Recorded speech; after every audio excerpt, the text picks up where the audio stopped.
Evet efendim, 8'e sağlık programımız hızla devam ediyor. Şimdi sırada hızlı okuma ve hafıza teknikleri uzmanı Bayram Güneş. Bayram Bey hoş geldiniz. Hoş bulduk. Hoş geldiniz Bayram Bey. Teşekkür ederim, sağ olun. Konya'dan bize güzel güzel havalar getirdiniz diyelim. Evet, temennimiz o yönde. Evet efendim. Hızlı okuma nedir? Çünkü sizin özel bir konunuz bu. Bununla ilgili biraz bizi aydınlatır mısınız? Tabii ki. Hızlı okuma temelinde göz kaslarının geliştirilmesine dayanan ve beyin ve göz koordinasyonunu maksimum seviyeye çekmeyi amaçlayan bir çalışmadır. Ortalama 4 haftalık bir çalışmadır. Bu çalışmada 4 seansta gerçekleşir. 16 saatlik bir çalışma. Çalışmada her hafta egzersizler değiştirilir. Göz kaslarını geliştirici egzersizler yapılır. Bununla beraber beyin gözden daha hızlı bir algılama kapasitesine sahiptir. Bu nedenle hızlı okumada öncelikle göz seviyesi, gözün görüş kabiliyeti, aktif alanı genişletilir. Sonrasında beynin arasında, ikisinin arasında müthiş bir uyum sağlanır. Peki hocam, okuma hızını arttırmak için neler yapmak gerekir? Okuma hızını artırmak için öncelikle okuma hatalarını düzeltmek gerekiyor. Öncelikle buradan başlamak gerekiyor. Özellikle ilkokul seviyesinde şunları söyleyebilirim. Çocukların dudaklarını kıpırdatmaları, yetişkinler için içten seslendirme. İçten seslendirmeden kastettiğim durum şudur. Metni okuyoruz, hiçbir şekilde dışarı ses çıkmıyor, dudaklarımız kıpırdamıyor. Ama okuduğumuz her sözcüğü biz içimizden söylüyorsak, yani seslendiriyorsak bu bir okuma kusurudur. Bunları yenmek gerekir. Bununla beraber geriye dönüşler vardır. Bazen bir metni okuruz, metni okurken acaba anlamadım mı diye tekrar başa döneriz. Aslında buradaki geriye dönüşlerin %80'i gereksiz geriye dönüştür. Bununla ilgili Amerika'da bir araştırma yapılmıştır. Bu geriye dönüşler ne kadar gerekli? Burada ulaşılan sonuç budur. %80'inin gereksiz olduğu. Aslında çoğu algımızdan kaynaklanmaktadır. Yani metni anlayamam kaygısından kaynaklanmaktadır. Beyin aslında oradaki boşlukları tamamlayacaktır. Yani bu fırsatı vermemiz gerekiyor. Farklı bir düşüncedeyiz diye sanki oluyor değil mi hocam geriye dönme? Farklı bir ana geçiyoruz sanki o an değil mi? Evet, farklı bir ana geçiyoruz. Aslında anlamayı o esnada durduruyoruz. Şunu söylüyoruz kendimize, ben acaba anlamadım mı diyoruz. Anlamadım mı dediğimiz andan itibaren okuduğumuz her cümle aslında kaçan cümle. Aslında anlamama süreci orada başlıyor. Yani orada pes etmeden ilerlemek gerekiyor. Tamamen şu demek değil, yani hiçbir metinde kesinlikle geriye dönmeyelim demek değil bu. Ama buradaki geriye dönüşlerimizin en az %80'inin gereksiz geriye dönüşü olduğunu bilmemiz gerekiyor. Doğru. Peki okuma hızı ne kadar artabilir? Yani normali nedir? Bunun hani sizin tekniklerle olabileceği maksimum seviye nedir? Tabii ki. Şöyle söyleyebilirim, yetişkinler için okuma hızı Türkiye'de ortalama 160 ile 200 kelime arasındadır. Dakikada değil mi? Dakikada. Bir dakikadaki hız.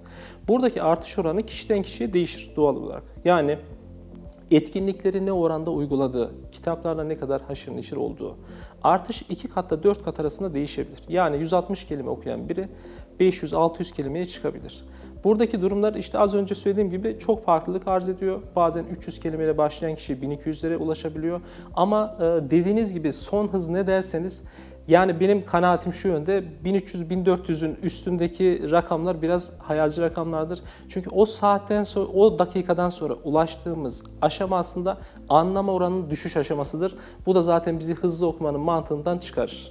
Aynen. Ya bu özellikle tabii hızlı okuma ve anlama bir de. Yani Evet, bunun anlama da tabii- geliyor hocam Kesinlikle. dediğiniz gibi. Aynen. Evet. Peki yaş aralığı var mı? Yani şu an seyircilerimiz aslında onu merak ediyorlar.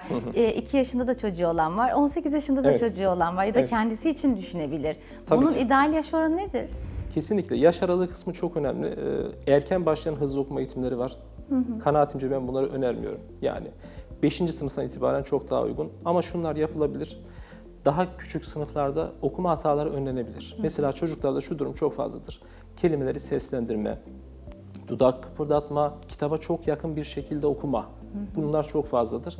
Bunlara dikkat edilebilir ama tamamen bir hızlı okuma eğitimi vermek, özellikle 5. sınıf öncesinde, yani 11-12 yaş seviyesinden önce böyle bir eğitim vermek çok doğru olmayacaktır. Ya aslında şurada bir ayrıntı vardı hocam. Sizden tekrar isteyeceğim. Buyurun. Dediniz ki ilkokul 5'e kadar hızlı okuma tekniğine gerek yok.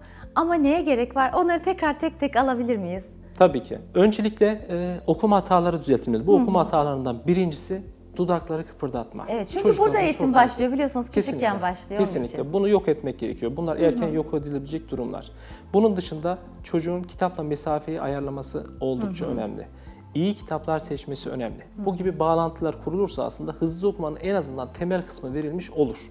Sonrasında çocuk bu eğitime geçtiğinde, hızlı okuma eğitimi aldığında 5. sınıftan itibaren diyelim, buradaki eğitim çok daha rahat bir şekilde ilerler. Çünkü 5 yıl boyunca aynı tekniği uygulamak o çocukta bunu değiştirmek için ciddi derecede çaba sarf etmeyi gerektirecektir.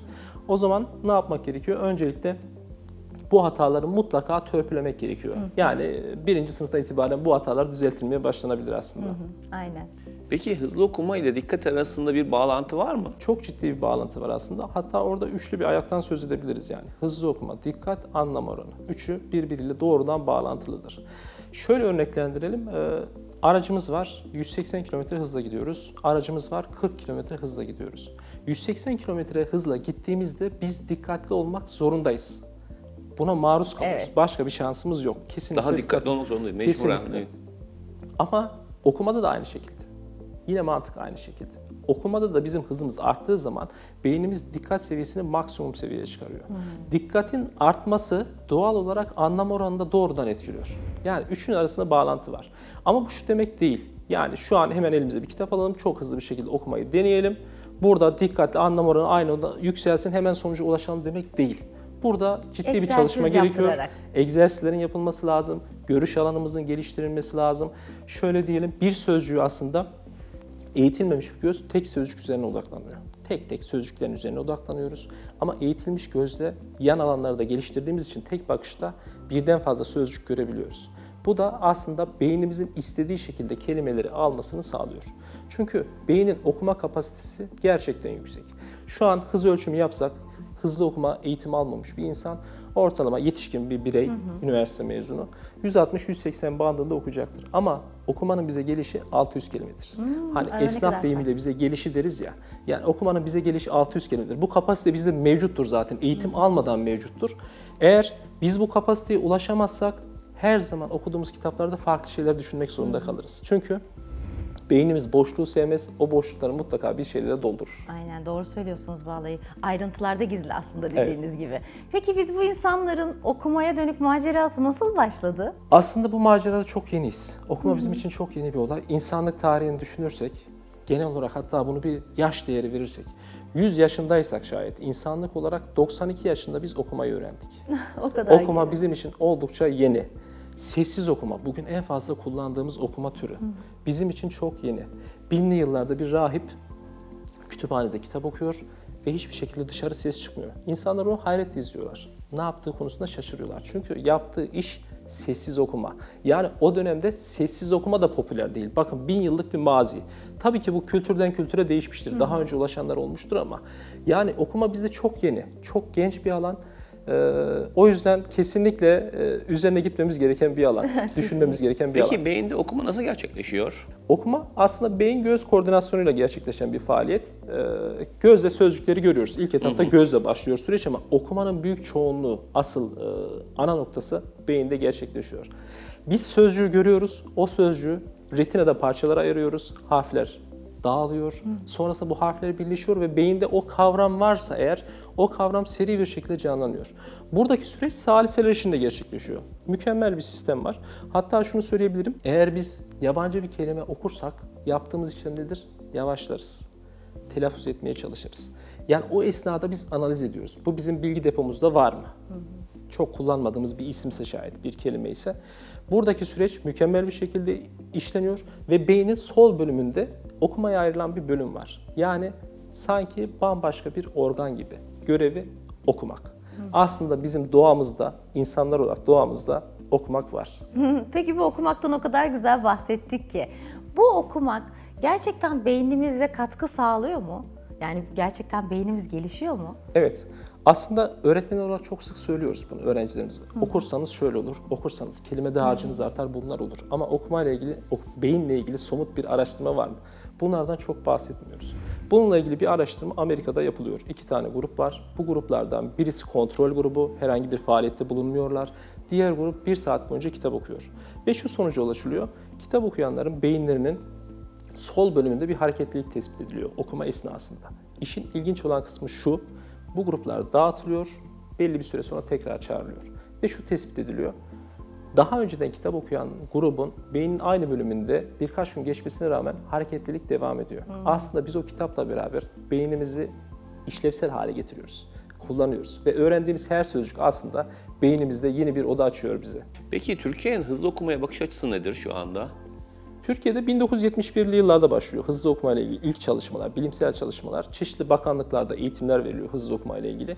Ama hızlı okuma son dönemde popüler hale geldi. Bunun popüler hale gelmesinin en temel sebebi zaten sınavlar. Sınav sisteminin değişmesi, soruların uzaması ve sorulardan muhakeme kabiliyetinin ön plana çıkması.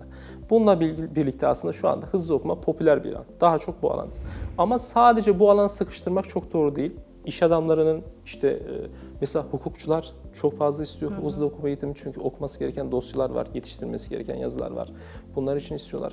Aslında her alanda işimizi kolaylaştıracak bir çalışma. Çünkü zamana hepimizin ihtiyacı var. Kesinlikle. Zaman hepimiz için önemli. Ancak son olarak şunu söyleyebilirim bu konuyla bağlantılı. Sadece hızlı okuma değil, bizim asıl çözmemiz gereken okuma.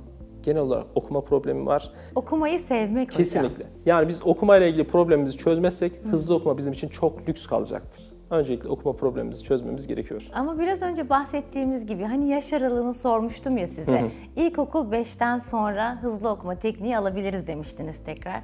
Ondan önce ama en büyük anneyle babaya, aileye düşmüyor mu bu? Hani okumayı sevdirmek. Kesinlikle. İlk önce kendi elimizde kitabı gördükten sonra çocuklarımıza zaten evet ben kitap okuyorum, onlar okuyor, annem babam da okuyor demesi. Evet. Ama ben hiç elime kitap almıyorsam çocuk da zaten almayı bilmez ki, öyle değil mi hocam? Tabii ki çocuğun maruz kalması gerekiyor. Yani görmesi gerekiyor. Okumanın yabancı olmaması lazım. Sadece okulda gördüğü bir faaliyet şeklinde olursa dediğiniz gibi bir sınırlama oluyor. Ya da biz işi şansa bırakmış oluyoruz çocukta okuma alışkanlığının gelişmesini. Bu noktada şunu da söyleyebilirim aileler açısından, daha doğrusu eğitimciler açısından. Şimdi çocuklara çok fazla kitap tavsiye ediyoruz biz. Ve tavsiye ettiğimiz kitaplar gerçekten güzel. Tamam, iyi kitaplar tavsiye ediyoruz. Klasik kitaplar tavsiye ediyoruz ama kendimizden düşünelim. Bir yetişkin bize kitap tavsiye ettiğinde ilgimizi çekmiyorsa okuyor muyuz o kitabı? Okumuyoruz. Işte. O yüzden şunu yapmak gerekiyor. Onun da seveceği bir şey lazım. Kesinlikle. Kendisine bırakmamız lazım. Kitapçıya gittiğinde çocuk kendi kitabını kendisi seçmeli. Eğer çocuğun ruh sağlığına olumsuz yönde etkileyecek bir şey yoksa hangi kitap olursa olsun kesinlikle almalı. Ben o fikirdeyim. Çünkü bir süre sonra zaten istediğimiz aşamaya gelecektir o çocuk. Bizim istediğimiz kitapları okuyacaktır. O kitaplar onu tatmin etmeyecektir. O yüzden bu noktada şans vermek gerektiğini düşünüyorum. Aynen, çok haklısınız gerçekten. Çok güzeldi, sağ olun. Verdiğiniz değerli bilgi için çok teşekkür ederiz. Çok teşekkürler hocam. Bugün hızlı okumaya değindik. Umarım başka bir programda hafıza tekniklerinden de bize bahsedersiniz. Tabii ki, memnun olurum. Evet efendim, bugün hızlı okuma ve hafıza teknikleri uzmanı Bayram Güneş bizlerleydi. Bize hızlı okuma ile ilgili çok teknik ve güzel konulara değindi. Verdiği bilgiler için çok teşekkür ediyoruz. Programımız bir sonraki konuğumuza devam ediyor.